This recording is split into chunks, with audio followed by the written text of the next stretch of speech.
जो अन्य प्राणी हैं वर्तमान के अंदर हैं, वो जो ऐसे हैं जो पूर्व जन्म के भक्त मनुष्य थे वो शीघ्र आ जाएंगे, और जो कागभूषण जैसे होंगे उनका भी तरीका अपनाया परमात्मा ने।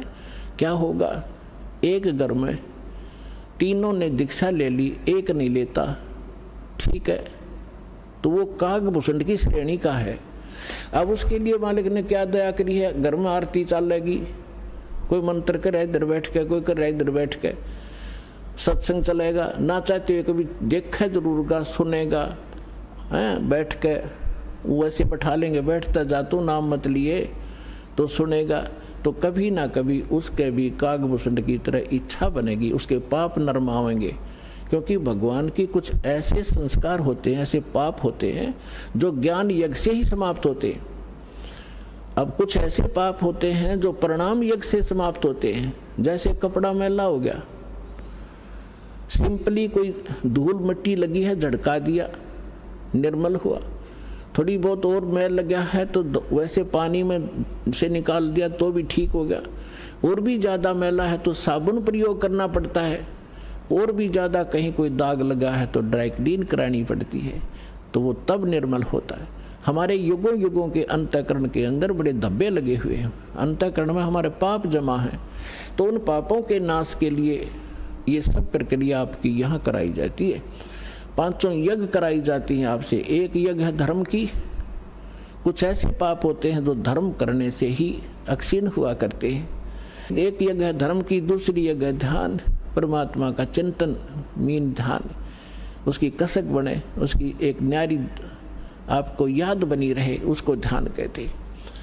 और तीसरी यज्ञ है हवन की, यहाँ पर एक ज्योति यज्ञ किया जाता है, ज्योति हवन किया जाता है, कराया जाता है।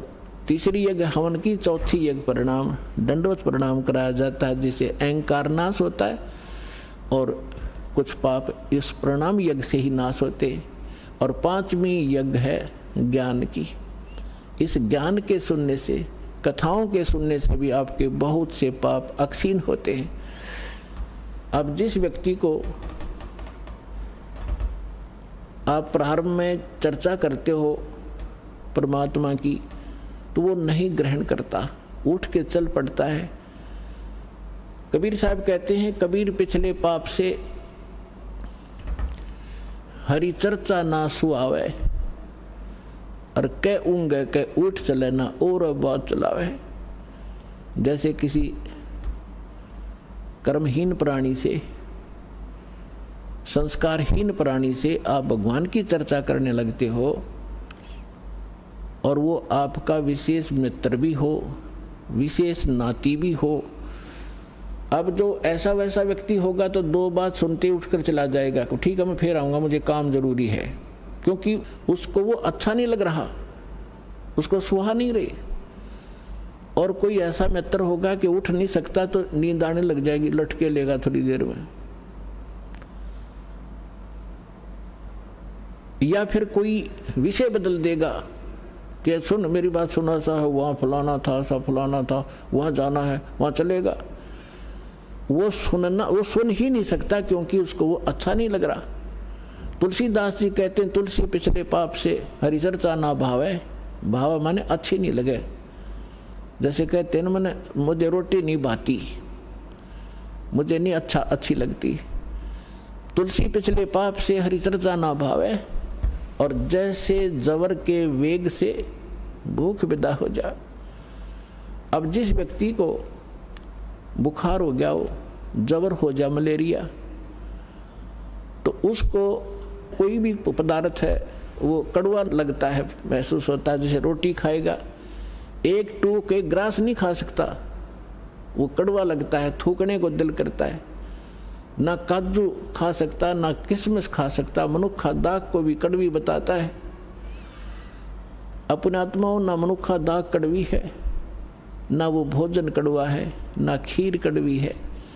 कड़वा क्या है कि उसके बुखार ने, जवर ने, टेम्परेचर ने उसके शरीर की व्यवस्था इतनी बिगाड़ दी कि उसको मीठी वस्तु भी कड़वी लग रही है।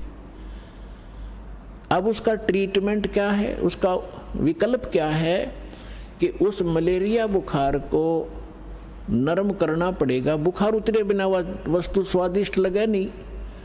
अब रोटी कड़वी लग रही है, मनुखा दाख कड़वी लग रही है, तो उसका ट्रीटमेंट क्या है?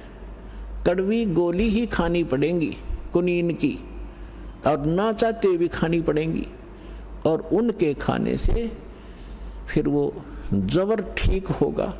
जब जबर उतर जाएगा और फिर देखना सूखी रोटी सब्जी छोड़ भूख लगेगी। जब घर वाले कहें सब्जी बना दो ना, रोटी दे फटाफट, सब्जी तो फिर देखूंगा। और पहले सब कुछ आगे रख देते थे तो भी खाने को दिल नहीं करता था।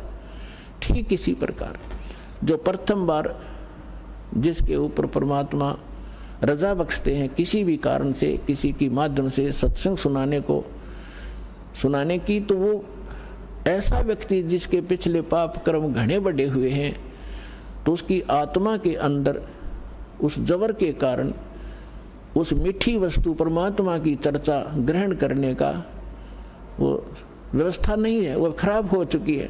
तो उसके लिए क्या तरीका है कि ना अच्छी लगे तो भी सत्संग में बैठा रहे और सुनता ही रहे, जैसे कैसे भी सुनता रहे, चाहे अच्छी लगो या ना लगो।